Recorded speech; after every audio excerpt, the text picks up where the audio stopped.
الحمد لله وكفى والصلاة والسلام على رسول الله أما بعد فأعوذ بالله من الشيطان الرجيم بسم الله الرحمن الرحيم قال الله عز وجل إنك ميت وإنهم ميتون۔ اللہ تبارک و تعالی نے اپنے پیارے پیغمبر محمد الرسول اللہ صلی اللہ علیہ وسلم کو اشارتاً بھی اور کئی مقامات پر صراحتاً بھی موت کی خبر دی ہے۔ اللہ رب العالمین نے فرمایا وما محمد الا رسول قد خلت من قبلہ الرسل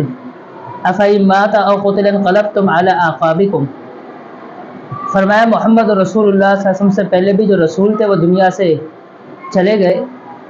فرمایا اگر پیغمبر فوت ہو جائے تو کیا تم اپنے ایڑیوں کے بل پھر جاؤ گے، منہ موڑ لو گے؟ اور دوسرے مقام پر فرمایا اے پیغمبر کہہ دیجئے ان صلاتی و نسکی و محیای و مماتی للہ رب العالمین، کہ میرا جینا مرنا میری قربانی یہ سب اللہ رب العالمین کے لیے ہے۔ اور اسی طرح اللہ رب العالمین نے فرمایا انک میت و انہم میتون، اے پیغمبر آپ نے بھی فوت ہونا ہے، انہیں بھی فوت ہونا ہے۔ رسول اللہ صلی اللہ علیہ وسلم نے صحابہ کرام رضوان اللہ علیہم اجمعین کو بھی اپنی موت کے حوالے سے آگاہ کیا۔ اللہ رب العالمین نے بھی مختلف انداز میں آگاہ فرمایا۔ جب سورہ نصر نازل ہوئی تو عبداللہ بن عباس رضی اللہ عنہما سے اس کی تفسیر پوچھی گئی تو انہوں نے اس کی تفسیر یہی کی، انہوں نے یہی بتایا کہ اس سورہ کے اندر اللہ رب العالمین نے محمد رسول اللہ صلی اللہ علیہ وسلم کی موت کی خبر دی ہے۔ حضرت عمر رضی اللہ تعالی عنہ کہنے لگے میں بھی اس صورت سے یہی سمجھ رہا ہوں۔ رسول اللہ صلی اللہ علیہ وسلم کے پاس ایک خاتون آئی، آپ نے ان سے کہا فَإِن لَمْ تَجِدِينِي فَأْتِي أَبَا بَكْرِ وَعُمَرَ، اور جب آپ آئندہ آئیں اور مجھے نہ پائیں تو آپ ابو بکر اور عمر کے پاس چلی آنا۔ یعنی آپ نے اس خاتون کو بھی اپنے موت کی خبر دی۔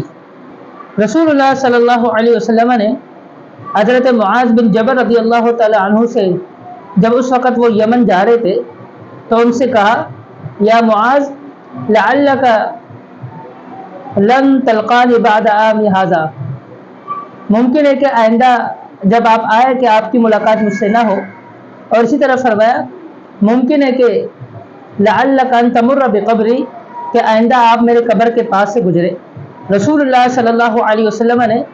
حضرت معاذ بن جبل رضی اللہ عنہ کو بھی اپنے موت کی خبر دی۔ تو رسول اللہ صلی اللہ علیہ وسلم نے بھی صحابہ کرام رضوان اللہ علیہم اجمعین کو اپنے موت کے تعلق سے آگاہ فرمایا ہے۔ کہیں جگہ صراحتاً آگاہ فرمایا، کہیں جگہ ان کو اشارتاً آگاہ فرمایا ہے۔ اور اسی طرح رسول اللہ صلی اللہ علیہ وسلم کی موت 12 ربیع الاول کو ہی، اور اس دن آپ کی طبیعت کافی خراب تھی۔ حضرت فاطمہ رضی اللہ عنہا دوڑتی چلی آئی جب ان کو خبر ہوئی کہ بابا کی طبیعت ٹھیک نہیں ہے۔ تو حضرت فاطمہ نے جب آپ کی حالت دیکھی تو وہ کہنے لگی یا ابتاہ یا فتاہ، اے میرے بابا جان۔ تو رسول اللہ صلی اللہ علیہ وسلم نے فرمایا لا کرب علی ابیک بعد اليوم، فاطمہ آج کے بعد آپ کے والد پر کوئی تکلیف نہیں آنی ہے۔ رسول اللہ صلی اللہ علیہ وسلم نے زندگی کے اندر جو تکالیف دیکھے وہ سامنے آئے ہوئے ہوں گے، تبھی تو آپ نے یہ جملہ کہا کہ آج کے بعد کوئی تکلیف نہیں آنی، کیونکہ اس دنیا سے میں جا رہا ہوں اور اب جو ہے راحت ہی راحت ہے۔ کئی تکالیف کا آپ کو سامنا کرنا پڑا۔ آپ یتیم پیدا ہوئے اور 6 سال کی عمر میں تھے والدہ کا سایہ چھوٹ گیا، 8 سال کی عمر میں تھے دادا کا سایہ چھوٹ گیا، اور آپ کی بیوی جو مواسات کرنے والی تھی، آپ کا خیال رکھنے والی تھی، حضرت خدیجہ بنت خویلد، آپ کے وہ چچا جو مسلمان تو نہیں ہوئے لیکن آپ کے دفاع میں کھڑے تھے، آپ کا خیال رکھنے والے تھے ابو طالب، ان کا اور ان کی بیوی حضرت خدیجہ کا، ان دونوں کا یعنی رسول اللہ صلی اللہ علیہ وسلم کی چچا اور ان کی بیوی کا ایک ہی سال کے اندر فوت ہو جانا۔ پھر اس کے بعد مکہ معظمہ کے اندر جو تکالیف آپ نے سہی ہے، پھر آپ نے ہجرت کی، مدینہ منورہ کے اندر جو آپ کو تکالیف کا سامنا کرنا پڑا، جن حالات سے آپ گزرے، حضرت حمزہ کی شہادت، انس بن نضر رضی اللہ عنہ کی شہادت اور دیگر صحابہ کرام کی شہادت، اور زندگی کے اندر آنے والے دیگر مصائب دیگر پریشانیاں وہ سب تو آپ کے سامنے آئی ہوگی، تبھی تو آپ نے کہا لا کرب علی ابی کا بعد الیوم، فاطمہ آج کے بعد آپ کے والد پر، آپ کے بابا کا کوئی تکلیف نہیں آنے والی، بس راحت ہی راحت ہے، آج کے بعد کوئی تکلیف نہیں، تکلیفوں کا سلسلہ ختم ہونے والا ہے۔ رسول اللہ صلی اللہ علیہ وسلم اپنے آخری ٹائم میں انہوں نے یہ عمل کیا کہ آپ نے حضرت ابو بکر صدیق رضی اللہ عنہ کا جو بیٹا جو عبد الرحمن بن ابی بکر تھا وہ مسواک کر رہے تھے، تو آپ نے اشارہ کرتے ہوئے حضرت عائشہ رضی اللہ عنہا کو کہا کہ ان سے یہ مسواک لے کر مجھے دیجیے۔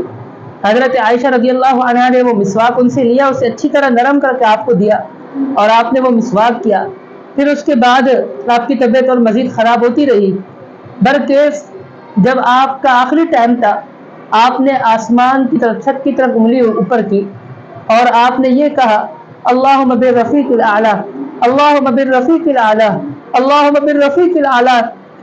اے اللہ رفیق اعلیٰ سے ملا دے، اے اللہ رفیق اعلیٰ سے ملا دے، اے اللہ رفیق اعلیٰ سے ملا دے۔ حضرت عائشہ رضی اللہ عنہ فرماتی ہے کہ میں اللہ کے نبی صلی اللہ علیہ وسلم سے سن چکی تھی کہ جو بھی پیغمبر فوت ہوتا ہے تو اللہ اسے اختیار دیتا ہے، چاہے تو دنیا میں مزید رہنا چاہتے ہو تو رہو، اگر چاہتے ہو تو میرے پاس آنا تو پھر میرے پاس آؤ۔ جب اللہ کے نبی صلی اللہ علیہ وسلم نے فرمایا اللہم بالرفیق الاعلی تو میں سمجھ گئی کہ رسول اللہ صلی اللہ علیہ وسلم نے آخرت کا، اپنے پروردگار کا انتخاب کر لیا ہے، وہ ہم سے جا رہے ہیں، اور آپ کے یہ آخری جملے تھے اور آپ کی روح پرواز کر گئی، آپ دنیا سے چلے گئے۔